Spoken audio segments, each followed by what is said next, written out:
Hi, everyone. Marianne Croce here of Small Biz Vantage and the creator of 3 Day Weekend System and Coaching. And I am glad to be here each and every week to do these lives. I do them for a couple of reasons. One of them is for you to be able to look at your business a little bit differently, shift your perspective or your vantage, if you will, and turn that into your competitive edge.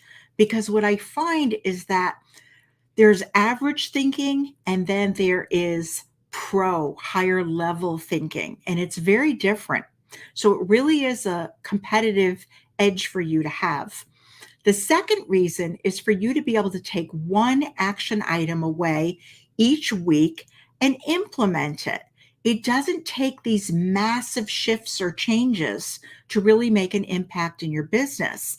Small changes, small shifts can really cause that ripple effect and really help and impact your business in a positive way. So people always ask me, Marianne, who do you work with? And I primarily work with people who are in the automotive and skilled trades. These are people that have teams and they're really in a part of their business now or a stage of their business where they're overloaded. Can many people relate to that? An owner being overloaded with doing so many things in their business. And really what they want is they want to have a life and they want their business to still be successful, but they don't want to be constantly being on call all the time. So that's where I come in and help. So this week's topic is about 3 business profit challenges. So I find when I'm talking to clients and business owners that are outside of the industry, they all seem to say they have a challenge with the profits of their business. And I have to be really clear here that it takes a lot to be a business owner. I'm not going to sugarcoat this in any way.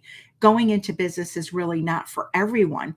But one of the biggest challenges that owners face is leading others. And a business will grow or succeed only to the level of leadership of the owner. So think about that for a minute. A lot of times, if an owner doesn't develop strong leadership skills, the business will stall. It'll feel like it plateaued. And this leaves an owner feeling stuck.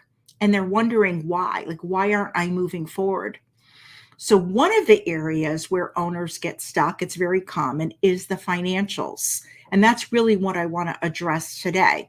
So, my advice is don't shortcut this part of your business because it can really cost you not only in money, but in time.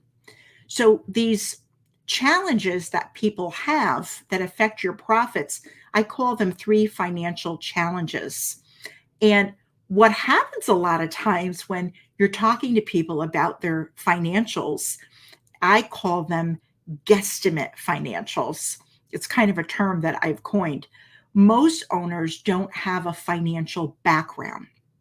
And in general, most people really do struggle with financials. And I have to tell you, you have to cut yourself a little bit of slack because it's not your fault.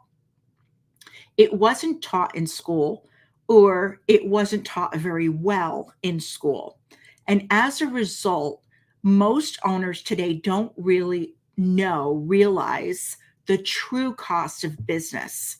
So for many, looking at financials can be really intimidating. So many owners, they'll put it off or kind of put it on the back burner. They think they're going to get to it, but they don't. So I want to give you a very big tip here. Relying on your bank balance is really misleading, and it's not a professional way to run your business. So one of the first challenges, we're going to go over the 3 of them, is cash flow. And if you find this valuable, please share it with another business owner that you think it may help. The first one is cash flow. Cash flow is the money that moves in and out of your business. It's the money you bring in with sales, and it's the money that goes out of the business with all kinds of expenses that you have. So, what I find where it starts is understanding startup costs and having some money put aside for extra, or like, let's say, unexpected initial costs is really vital for business success. Because a lot of times people start off and they're already, 3 or 4 steps behind when they're starting off because they really underestimated what startup costs would be. And they feel like they're always playing catch up. So, good credit is required to establish accounts with suppliers and vendors. And these accounts that you establish with them will really help with cash flow. Because if you have to pay upfront for everything that you purchase when you're starting out, it can be very difficult. You haven't really gotten established yet. So it's also the money that's needed when you think of bridging that gap between starting the jobs and then paying for the parts, the sublets, and the labor, and then that gap between when the job is finished and the customer pays for the services. So there's that money, those funds that you need in between those 2 points, point A and point B. And what I want you to do is really know and understand how much money goes through your business each and every month. The second thing is a budget. And this is when you assess the needs of your business with accurate numbers. So many owners believe that financials are more difficult than they really are. It's important to keep clean records. Do not mix personal and business. Set up separate accounts for that and have real numbers to work with and work within those numbers. So, knowing what your costs are and reviewing them on a regular basis, at least quarterly. When I talk about creating a budget, you want to review that budget at least quarterly. And I'll tell you what, most management software does this today. They've come a long way, and there may be features in there that you're not even using or not even aware of. So I'm going to give you some examples when you're talking about a budget. Rent or your mortgage, you have to include that in your budget. Your taxes, your sales tax, you have to factor that in your property tax. Your benefits, whether it's medical insurance, paid time off, holidays, or perks that you're paying for every month for your team. Utilities, right? The phone, the gas, the electric, the water, the internet, all of those types of things. Uniforms and sometimes swags. Maybe you'll buy extra things that have your logo, things like that on it. Business insurances, but like that's a whole nother training in itself because there are so many of them. But make sure your business is covered with all the insurance needed. Professional fees, your attorney, your accountant, bookkeeper, all those, all those services that you are needed in your business. Software, your management, your bookkeeping software, your customer retention or customer relationship management software, your CRM, all of that. You have to include that, the tools that you need, even in the office, like computers and all of the updates to the software and the tools and the subscriptions, the technical subscriptions and management subscriptions, your website, that has a cost to it. Coaching, groups that you're in, absolutely factor that in, payroll and ads, marketing, and even maybe if you buy kind of like promo swag that you give out during certain times. So all of that, and there's more as well, but I just want to give you a start. All of that is really important to come up with numbers so that you can budget. You need to know what your costs are each and every month. The last part of these guesstimate financials is pricing. So pricing should be based on facts. Many owners use what I call play it safe pricing. So basically what they're doing is they're setting their pricing to align with the pricing in the local area. Well, let me find out what everyone else is charging and I'll be aligned with that. That seems reasonable. Well, that's play it safe pricing. which can actually hurt your ability to best serve your customers. You don't know what those true costs are for that business, but you certainly know what the costs are for your business. And you also know the kind of service that you want to provide and what it takes. So, realistic pricing is based on your business costs and your business needs. You may be paying benefits to your team members, and the other business that you're comparing pricing to, they may not be paying any benefits. So that makes a huge difference. This allows the business to pay competitive wages and provide those benefits that are needed and your team wants. So as a result, owners can really afford top talent, and you can afford to develop and train your team. And you could also include the cost of warranty work. So that doesn't really hurt. It's all factored in. It's just part of business. So when it comes to pricing based on facts, ask your accountant or your bookkeeper questions. Don't just take reports or information and stick it in a drawer. Actually ask them questions.